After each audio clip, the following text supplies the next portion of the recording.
আজকে বাংলা মাসের কত তারিখ এমনকি কত সাল? এইখানে তো ভাষাই দিলেন।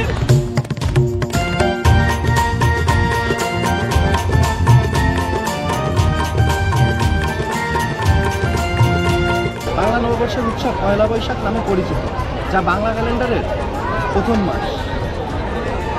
চলুন এই মুহূর্তে আমরা জেনে আসি এই দিনটি তরুণ তরুণীরা কিভাবে কাটাচ্ছে। বাংলা নববর্ষের উৎসব পয়লা বৈশাখ, সারাটা দিন কিভাবে উপভোগ করলেন?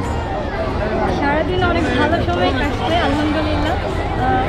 এই দিনটা অবশ্য আমার পরিবারের জন্য বরাবরই অনেক স্পেশাল। তার কারণ হচ্ছে আজকে আমার বড় ভাইয়ের বার্থডে। তো আজকে আমার ভাইয়ার জন্য আমি একটা মেসেজ দিতে চাচ্ছি, সেটা হচ্ছে শুভ জন্মদিন ভাইয়া, আমি তোমাকে অনেক ভালোবাসি। কখনো এইভাবে বলা হয়নি, সুযোগ হয়নি ওইভাবে বলার। আজকে যেহেতু সুযোগ হয়েছে তো সেক্ষেত্রে বলে ফেললাম, ভাইয়া আমি তোমাকে সত্যি অনেক ভালোবাসি। গত বছরের তুলনায় এবছরের পয়লা বৈশাখ কিভাবে কাটাচ্ছেন? গত বছরের থেকে একটু ভালো কাটাচ্ছি, কারণ গত বছর তো একটা অন্যরকম রাজনৈতিক একটা পরিবেশ ছিল, এবার একটু গত 2-3 দিন থেকেই প্ল্যান ছিল যে ঘুরতে আসবো।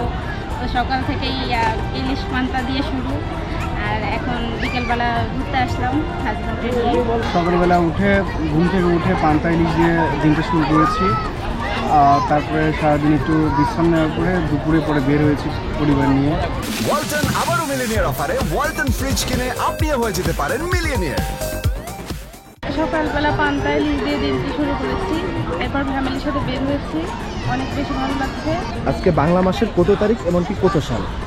এটা হলো 1432 আর বাংলা মাসের 1 তারিখ। গত বছরের তুলনায় এবছর অনেকটাই জাঁকজমক, অনেক ভালো লাগছে এবছর আর কি, মানে আগের থেকে আরো বেশি ভালোই লাগতেছে। আজকে বাংলা মাসের কত তারিখ এমনকি কত সাল? এইখানেই তো ভাষাই দিলেন। বাংলা মাস তো ওইভাবে আসলে জানা নাই। বাংলা মাসের কত তারিখ আজকে? বাংলা মাসের আছে কত তারিখ? এইটা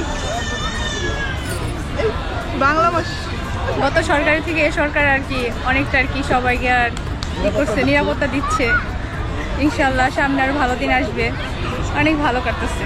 এই দিনে আমরা অনেক সময় আমাদের অনেক ঐতিহ্যবাহী খাবারের কথা মনে পড়ে যায়, যেমন পান্তা ভাত, ইলিশ, সাথে আরও বৈচিত্র্যময় পিঠা, এবং মানুষ তার ফ্রি টাইমটা এই দিনটা উদযাপন করে। সারা যে প্রোগ্রামটা বেশি ভালো লাগে সেটা হচ্ছে পয়লা বৈশাখ। আমার কাছে খুবই ভালো লাগে। এটা আমি সারাদিন বাসায় ছিলাম, দুপুরের পরে আমার ফ্রেন্ডের সাথে বেড়াতে। আজকের দিনটা তোমার কতটা ভালো লাগতেছে এবং কেমন লাগতেছে বলো? অনেক ভালো লাগছে আজকে, কারণ নারীদের এটা ভালো একটা ঐতিহ্য দিন। আর শাড়ি পরে সব নারীদেরকেই মানায়, বাট আমি শাড়ি পরতে পারলাম না। যাই হোক অনেক ভালো লাগছে, ভালো লাগছে। সকালবেলা তো বের হলে বিকাল টাইমে বের হয়েছি, ভালোই যাচ্ছে।